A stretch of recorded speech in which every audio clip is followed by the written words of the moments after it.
আসসালামু আলাইকুম, সবাইকে রমাদান মোবারক।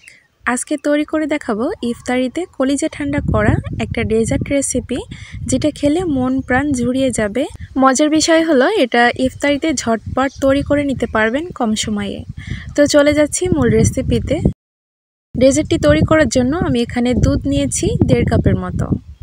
তো দুধটা এখন জাল করে নিতে হবে, আর এই দুধে কিন্তু আমি কোনো প্রকার পানি মেশাইনি। দুধে পানি না মেশানোই ভালো, এটা যত ঘন হবে ডেজার্টটি খেতে ততটাই ভালো লাগবে। তো এর ভিতরে আমি অ্যাড করে দিচ্ছি চিনি। আমি এখানে 1/4 কাপ চিনি অ্যাড করেছি, এতে কিন্তু বেশি মিষ্টি হবে না। তো মিষ্টিটা আপনাদের স্বাদ অনুযায়ী ব্যবহার করবেন। দিয়ে দিচ্ছি পরিমাণ মতো লবণ, আর সামান্য পরিমাণে দিয়ে দিচ্ছি এলাচের গুঁড়া। তো এটা দিলে কিন্তু এটা সুঘ্রাণ বেরিয়ে আসবে। চাইলে কিন্তু আপনারা এখানে ভ্যানিলা এসেন্সও অ্যাড করতে পারেন। 1.5 কাপ দুধ জাল করে এখানে 1 কাপ করে নিতে হবে। আমি বেশ কিছু সময় ধরে জাল করে নিচ্ছি, আর দেখতেই পারছেন আমার দুধটা কিন্তু অনেকটাই ঘন হয়ে এসেছে। তো এই পর্যায়ে আমি চুলাটা অফ করে দিব, দিয়ে এই দুধটা আমি এক পাশে রেখে দিব, ঠান্ডা হয়ে যাওয়া পর্যন্ত অপেক্ষা করব। অন্য একটা পাত্রে নিয়ে নিচ্ছি নর্মাল টেম্পারেচারে থাকা একটা ডিম। চাইলে এখানে আপনারা একটা বা দুইটা ডিম বা তিনটা ডিম দিয়ে তৈরি করতে পারেন। তো ডিমটা এখন আমি একটা কাঁটা চামচ দিয়ে ভালোভাবে ফেটিয়ে নিচ্ছি। পুডিং বেশি করে তৈরি করতে গেলে এখানে ডিম অথবা দুধ দুটাই কিন্তু বেশি করে দিতে হবে। তো প্রতি 1 কাপ দুধে আপনি একটা ডিম ব্যবহার করতে পারেন, সেই হিসেবে এটা তৈরি করে নেবেন। তো দেখুন ডিমটা আমি ফেটিয়ে নিয়েছি। এখন এই ফেটানো ডিমের ভিতরে আমি যে জাল করে রাখছিলাম সেই দুধটা দিয়ে দিচ্ছি, আর এই দুধটা কিন্তু এখন একদমই ঠান্ডা আছে।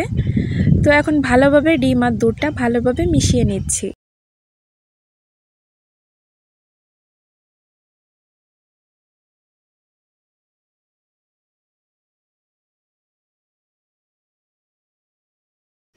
এখানে আমি একটা স্টিলের বাটি নিয়েছি, আপনারা চাইলে যে কোনো পাত্রে পুডিংটা সেট করে নিতে পারেন। তো আমি এখন এটা ছেঁকে নিচ্ছি, কারণ এর ভিতরে যদি কোনো প্রকার দলা পেকে থাকে সেটা চলে যাবে। এর আগে আমি আরও একবার ছেঁকে নিয়েছিলাম, মোট 2 বার আমি এটা ছেঁকে নিয়েছি। তো দেখুন আমার এটা বসানো হয়ে গিয়েছে। চুলায় একটা হাঁড়ি বসিয়ে দিয়েছি, আর এর ভিতরে পরিমাণ মতো পানি দিয়েছি, আর একটা টাওয়ালও দিয়ে দিয়েছি। তার উপরে আমি বাটিটা বসিয়ে দিচ্ছি, এতে করে বাটিটা নড়াচড়া করবে না। তখন ঢাকা দিয়ে এটা 10 মিনিটের জন্য ভাপ দিয়ে নিব। ফিরে আসলাম 10 মিনিট পর, আর দেখুন পুডিংটা কিন্তু হয়ে গিয়েছে। তো একটু চেক করে দেখছি, একটা টুথপিক দিয়ে দিলাম। তো এটা উঠিয়ে নিয়ে আসছি, দেখুন এটা কিন্তু একদম ক্লিন বেরিয়েছে। এটা যদি ক্লিন না আসে তাহলে বুঝবেন পুডিংটা এখনও হয়নি, এটা আরও কিছু সময় ভাপ দিয়ে নিতে হবে। তো এখন আমি এটা ঠান্ডা করে নিব। আমি প্রায় 3 থেকে 4 ঘন্টা নর্মাল ফ্রিজে রেখে দিয়েছিলাম, তারপর পুডিংটা বের করে নিয়ে আসছি। এখন চারপাশটা একটু ছাড়িয়ে দিচ্ছি, এতে সহজে বেরিয়ে আসবে। পুডিংয়ের বাটি ধরে ঝাঁকাঝাঁকি বা নাচানাচি করার কোনো প্রয়োজন নেই। আপনি এভাবে প্লেটের পরে ধরবেন আর টুস করে পড়ে যাবে। দেখতেই পাচ্ছেন কত ইজিলি এটা চলে আসলো। সারাদিন রোজা থাকার পর ইফতারে এরকম একটা ঠান্ডা ডেজার্ট থাকলে আর কি লাগে বলেন। তো আর দেরি কেন, চলেন পুডিংটা কেটে শেয়ার করি। আশা করি আমার আজকের এই রেসিপিটি আপনাদের ভালো লাগবে। তো ভালো লাগলে আমার চ্যানেলটি সাবস্ক্রাইব করে রাখবেন, সাথে লাইক, কমেন্ট এবং শেয়ার করবেন।